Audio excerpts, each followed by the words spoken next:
Shalom peuple de Dieu, de partout où vous nous suivez, que la paix du Seigneur soit avec vous. Toujours dans la suite et même dans la clôture de notre enseignement sur la croissance spirituelle. Nous allons parler de la prière et nous allons parler de la vie de Christ en nous. Très rapidement, avant d'aller plus loin, j'aimerais dire quelque chose de particulier. Est-ce que lorsqu'on parle de la prière, on voit un dialogue d'un chrétien avec son Dieu? On voit une relation où la créature parle directement à son créateur. Mais vous savez, au-delà de tout ça, la prière aussi, c'est le plus grand moyen d'entrer dans le monde spirituel. Pourquoi? Parce que Dieu est esprit. Et lorsqu'on prie, on entre en contact avec Dieu qui est esprit.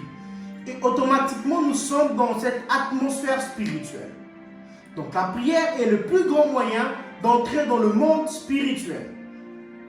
Mais au-delà de ça aussi, pourquoi nous devons prier? L'apôtre Paul le dit dans 1 Corinthiens, le chapitre 14, le verset 4, il dit, la prière, celui qui parle en langue ou celui qui prie en langue, s'édifie lui-même. Vous devez d'abord savoir qu'il y a beaucoup de sortes de prières. Il y a la prière d'intercession, il y a la prière en langue, il y a la prière qu'on fait par de proclamation et de déclaration, et il y a toutes ces formes de prières. Et tout ça, c'est important. Mais ici, l'apôtre Paul est en train de dire, celui qui parle en langue ou celui qui prie en langue, s'édifie lui-même. La prière construit. Lorsqu'on parle d'édifier, on voit bâtir. Lorsqu'on parle d'édifier, on voit construire. Et lorsque l'apôtre Paul dit, celui qui prie en langue, s'édifie lui-même. Cela veut dire que celui qui prie en langue s'édifie, se construit son esprit, édifie son esprit. J'aimerais dire à une personne, lorsque tu pries, plus tu rends ton esprit fort. Plus tu pries en langue, plus ton esprit devient fort. Plus tu passes du temps dans la prière, plus tu es en train de bâtir ton esprit. Tu es en train de placer quelque chose dans ton esprit. Et cela contribue à la croissance. C'est pourquoi il est recommandé aux chrétiens de beaucoup prier en langue. Parce que cela joue à la croissance de l'esprit. Et deuxièmement, ce qu'on doit aussi savoir, c'est que la prière nous donne la force de résister à la tentation. La prière, parfois, devient un bouclier contre les attaques de l'ennemi. J'aimerais qu'on les lise dans Matthieu 26, 41.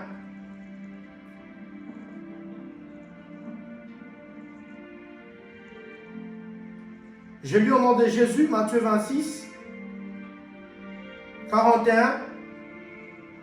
La Bible dit, veillez et priez, afin que vous ne puissiez pas tomber dans la tentation.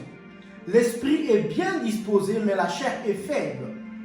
Ici, c'est Jésus qui est en train de parler à ses disciples avant de mourir à la croix. Il dit, veillez et priez, parce que ses disciples n'arrivaient pas à prier. J'ouvre une petite parenthèse. J'aimerais dire, deux fois, il t'arrive d'être faible dans la prière. Tu veux faire 1 heure, mais tu n'arrives pas. Tu veux beaucoup passer du temps dans la prière, mais tu n'arrives pas. Ici, Jésus donne la solution. Il trouve ses disciples endormis. Bien qu'ils sont faibles, Jésus leur dit, veillez et priez.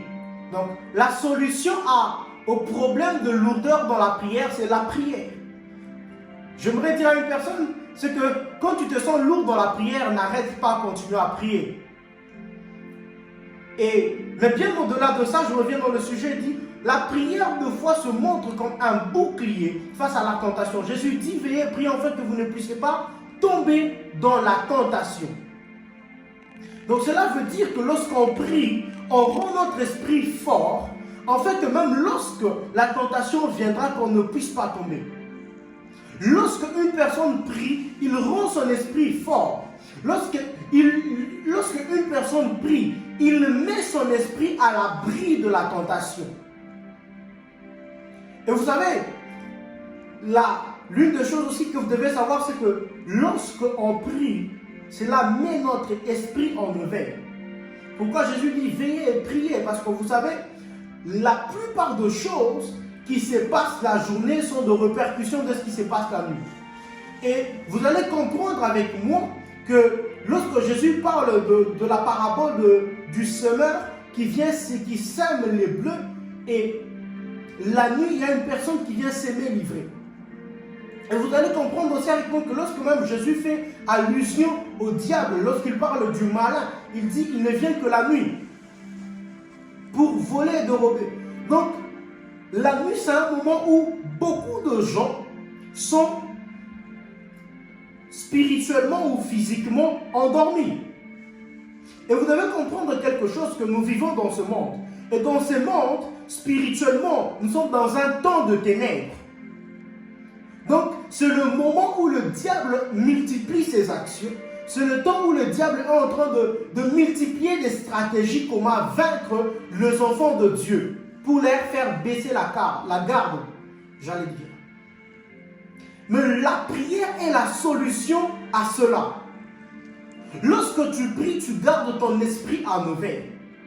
Lorsque tu pries, tu es hors la portée de la tentation. Et par moment, au-delà que la prière soit une arme défensive, la prière par moment peut se révéler une arme offensive. Et tout cela contribuant toujours à notre esprit. J'aimerais qu'on lise un passage, Matthieu 17, 21.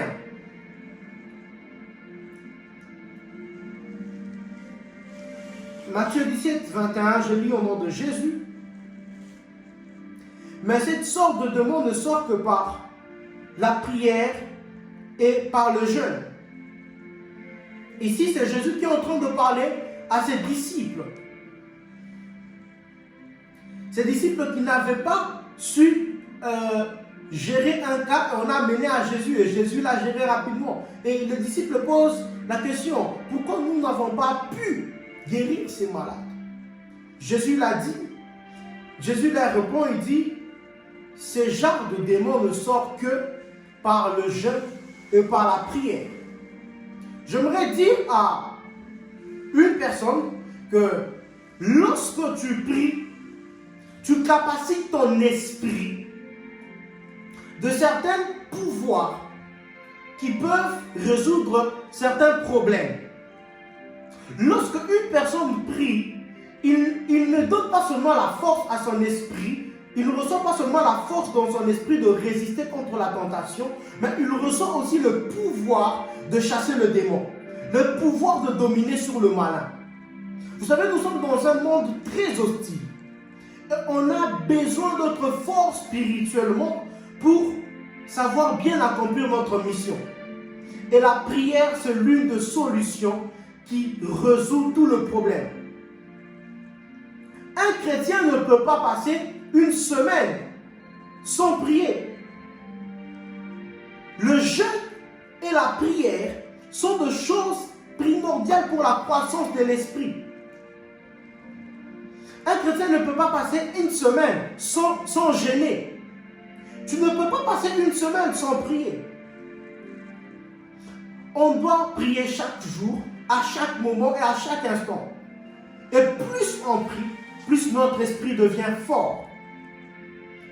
Je sens que je dois m'arrêter là et j'aimerais prier avec une personne qui passe un moment de faiblesse dans sa vie spirituelle pendant ce moment.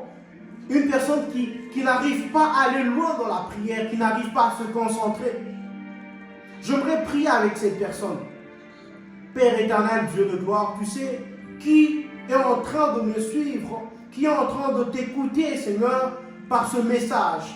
Je prie, éternel Dieu de gloire, que tu capacites ton peuple à tenir dans ta présence. Que tu donnes la soif à ces personnes qui ont la volonté, mais pas le pouvoir d'aller loin dans la prière. Je prie, éternel Dieu de gloire, que tu leur visites, que tu leur donnes la capacité et la force d'aller loin dans la prière. Père, je te prie, Seigneur, pour ces gens qui sont faibles, qui n'arrivent pas à prier, donne-leur la capacité, donne-leur la facilité de prier et la disponibilité du cœur. Dans le nom puissant de Jésus, j'ai ainsi prié Je dis Amen. Je crois que nous allons clôturer dans la prochaine vidéo. Je sentais que je devais m'arrêter là. Que Dieu vous bénisse abondamment.